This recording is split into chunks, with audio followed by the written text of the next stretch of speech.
মৌলানা আব্দুল হামিদ খান ভাসানী, বঙ্গবন্ধু শেখ মুজিবুরেরা বাংলাদেশের স্বাধীনতা সংগ্রামের ভিত্তি স্থাপন করেছিল। I Shahid Zia, I Major Zia do hereby declare the independence of Bangladesh, প্রথম নিজের নামে পরে বঙ্গবন্ধুর নামে। যে ইন্ডিয়া আমাদের দেশের স্বাধীনতার জন্য বঙ্গোপসাগরে যে সপ্তম নৌবহর এসেছিল, আমেরিকার বিশ্বযুদ্ধের রিস্ক নিয়েছিল, সেই মুক্তিযুদ্ধের সঙ্গে যখন এক মাসের গণ আন্দোলনকে তুলনা করা হয়, তখন মুক্তিযুদ্ধকে ছোট করা হয়। আমি মনে মনে ভাবি, হয়তোবা আমি মরে গেলেই ভালো হতো। নীল সাহেবদের অত্যাচারে যখন বাংলার মায়েরা কেঁদে কেঁদে ছড়া বলতো, ছেলে ঘুমালো, পাড়া জুড়ালো, বর্গি এলো দেশে, বুলবুলিতে ধান খেয়েছে, খাজনা দিব কিসে, ধান ফোরালো, পান ফোরালো, খাজনার উপায় কি, আর কটা দিন সবুর করো রসুন বুনেছি। সেই যে ব্রিটিশের বিরুদ্ধে যুদ্ধে বাংলার মানুষ প্রথম নেতৃত্ব দিয়েছিল, সেই নেতৃত্বের মাধ্যমেই আমরা দেশ স্বাধীন করেছিলাম। ক্ষুদিরাম মের ফাঁসি, যে ফাঁসিতে গান হয় বাংলায় আজও একবার বিদায় দেমা ঘুরে আসি, সেই প্রফুল্ল চাকির ফাঁসি, এই যে যুদ্ধ, তারপরে চিত্তরঞ্জন দাস, এরপরে 190 বছর পরে একজন বাঙালি মুসলমানের সন্তান, বাড়ি তার বরিশাল, সিরাজউদ্দৌলার পরে প্রথম বাংলার সিংহাসনে বসল।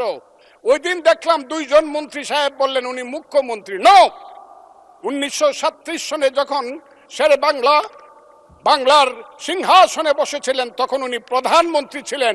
সেই শেরে বাংলা ফজলুল হক হুসেন শহীদ সোহরাওয়ার্দী দেশ থেকে দেশান্তরে গিয়ে সুভাষ বোস, মৌলানা আব্দুল হামিদ খান ভাসানী, বঙ্গবন্ধু শেখ মুজিবুরেরা বাংলাদেশের স্বাধীনতা সংগ্রামের ভিত্তি স্থাপন করেছিল।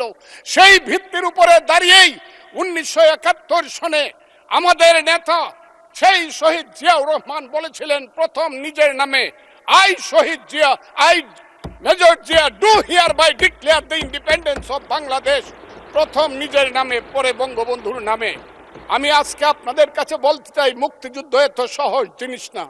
আপনি যে এখানে বসে আছেন, আপনি যে সালুটি করে যুদ্ধ করেছিলেন 4 দিন, কত লোক মারা গিয়েছে, কত সন্তান শহীদ হয়েছে, একটা বন্দুকের আওয়াজ, একটা কামানের আওয়াজ সিলেটে হয়েছে, আর আমি ময়মনসিংহে বসে সেই আওয়াজটি শুনেছি।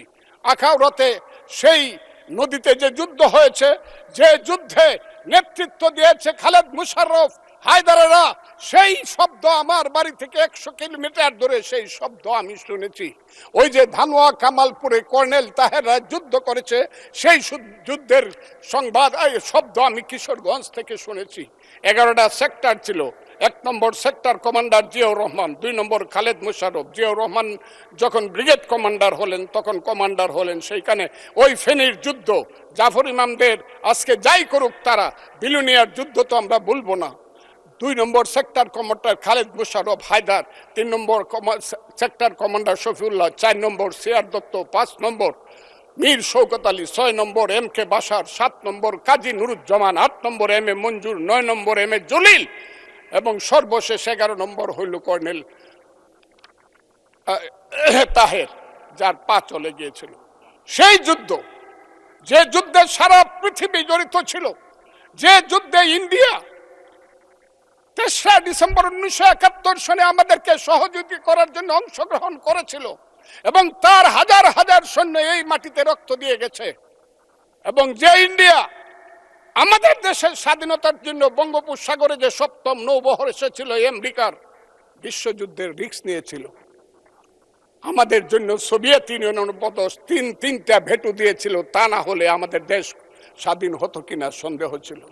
সেই মুক্তিযুদ্ধের সঙ্গে যখন এক মাসের গণ আন্দোলনকে তুলনা করা হয়, তখন মুক্তিযুদ্ধকে ছোট করা হয়। আমি মনে মনে ভাবি, হয়তোবা আমি মরে গেলেই ভালো হতো। আমি আজকে আপনাদের কাছে প্রশ্ন রাখতে চাই, 5ই আগস্টের পরে কি হলো? আমাকে একটু 5ই আগস্টের পরে কি হলো আপনারা জানেন? এইখানে ইউনূস সরকার ছিল, আমি শিল্পকলার সামনে থাকি, একটা গান হইতে পারে নাই, একটা নাটক হইতে পারে নাই, একটা লালনের গীতি হইতে পারে নাই, একটা বাউল গান হইতে পারে নাই। সব কিছু কালো শক্তি ধ্বংস করে দিয়েছিল। তারা বলেছিল কোন মুক্তিযুদ্ধ হয় নাই। 47-এ যুদ্ধ হয়েছে, আর 24-এ যুদ্ধ হয়েছে, আর 71-এ গন্ডগোল হয়েছে। সেই দিন মুক্তিযোদ্ধা হিসাবে আমি বলেছিলাম, আমি বলতে পারবো কিনা কথাটা আপনি, এই আলবদর রাজাকারের বাচ্চারা, এখনো কিন্তু ফজলুর রহমানদের মতো মুক্তিযোদ্ধারা জীবিত আছে। এই দেশে মুক্তিযুদ্ধ হয়েছে, মুক্তিযুদ্ধ সত্য, 30 লক্ষ লোক জীবন দিয়েছে, এটাও সত্য। এই যুদ্ধের মধ্য দিয়ে আমরা সেদিন তাদের সঙ্গে যুদ্ধ করেছি। আমার বাড়ির সামনে মব হয়েছে আমাকে হত্যা করার জন্য।